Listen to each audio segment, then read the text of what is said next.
Welcome to Fortune Glory's first stand-up. Well, what is stand-up? Stand-up is a meeting usually done in software companies every day.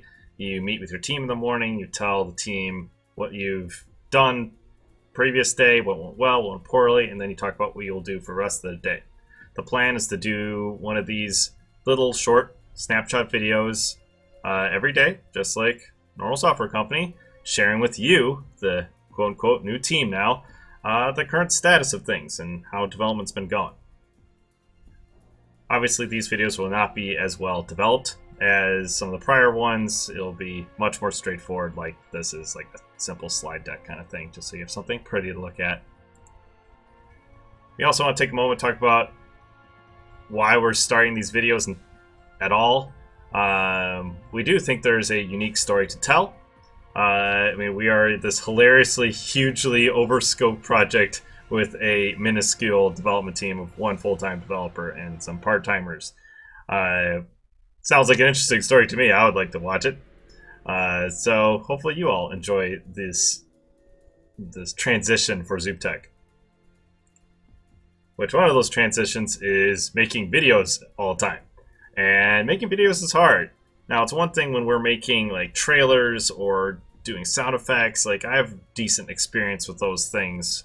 But making these videos every day and trying to make them sound good and look good and all that is surprisingly difficult.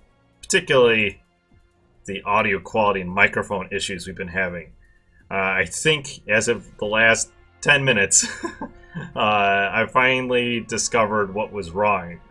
My wonderful wife got me a Blue Yeti microphone several years ago, and using it for short narration for trailers, whatever, worked great. But it was having some weird issues where like it would dump all the sound into the left channel or right channel, or it just like volume would double for a split second. Super weird. And we would just like re-record or edit around it, no problem. But now that we're doing these videos every day and they're longer length, I mean, like, I've spent literally days just making those videos because of all the audio issues we're having. Now just re-record. Even this video you're watching right now, I was supposed to have this done 1 o'clock, and it's now 4:22. I've spent hours just trying to get microphone quality. And I end up just I'm using my built-in microphone, so I'm sorry it's not perfect, but it's better than the sound jumping around. So hopefully in the future we'll get the whole microphone thing fixed, and you'll get to listen to my wonderfully deep voice as it's supposed to be. So after all the video stuff yesterday, finally around 9 o'clock, we finally got back to coding. So we continue working on our pre-made traits being those 1, 2, 3, 4 abilities in MOBAs, hero shooters, and darn near every other game nowadays. So let's go over a little bit of terminology for a second. There are two parts in a trait. There's the trigger, and then there's the result. The trigger being essentially the if in an if statement, if you're thinking like programming. It's what caused the trait to happen. It could be as simple as a button press, but it also can be like you got hit, or you hit someone, or you got knocked over, what have you. And then there are results. Results are the cool thing that happens, such as setting an enemy on fire, or causing an explosion, which is what we are working on, is the explosive results. See, already using that terminology. So here is the concussive explosion result. And funnily enough, we forgot to make it so it doesn't impact your own team. So you'll see in both of these GIFs on the left and right sides, when the little white poof happens, my own character gets stunned for a second. So we fixed that. Just thought it was a funny GIF, so we would show it to you guys.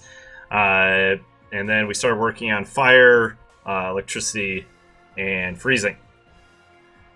We also started dealing with modifying these traits. So historically with other traits, we have made an actual distinct modifier. A modifier being like plus 50% critical damage. So like with the throw weapon trait, there's a plus X amount weapon recall power. So we started thinking about doing that with, like for the concussive explosion, like how much force is applied. But we realized that if someone had multiple of these explosion traits, then potentially, depending on what the modifier is, it would impact them all. we're not entirely certain. Like, we thought that would be confusing because you may want to have one that, one explosion that does just fire, one explosion just does concussive and such. So we ended up tying up all that into the trait itself. It's something we technologically support, having multiple values attached to a trait. So that's what we're doing right now. Unfortunately for the player, this means it's more RNG based. Like, if you want a concussive explosion with a really high impact force, you're just going to have to keep trying to find more concussive explosion traits. So we will probably want to massage that in the future, but I think that's what we're going to go with for now. And we realized this morning that we have a public Trello, but we don't have anything about the release stuff in there. That's always been in our own lists and our own private Trello and such.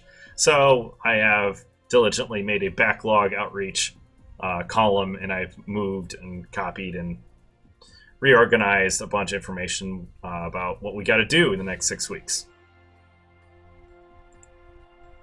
And that's it for this stand-up. A little longer than I hoped, but I'll leave with a question. What's the coolest heroic ability you have enjoyed in a game? Tell us in the comments. My personal favorite is Dominating Blow in Path of Exile.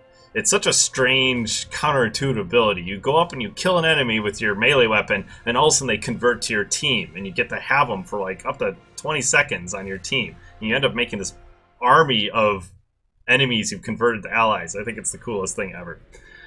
Alright, thanks for watching, and hope to see you in the next devlog.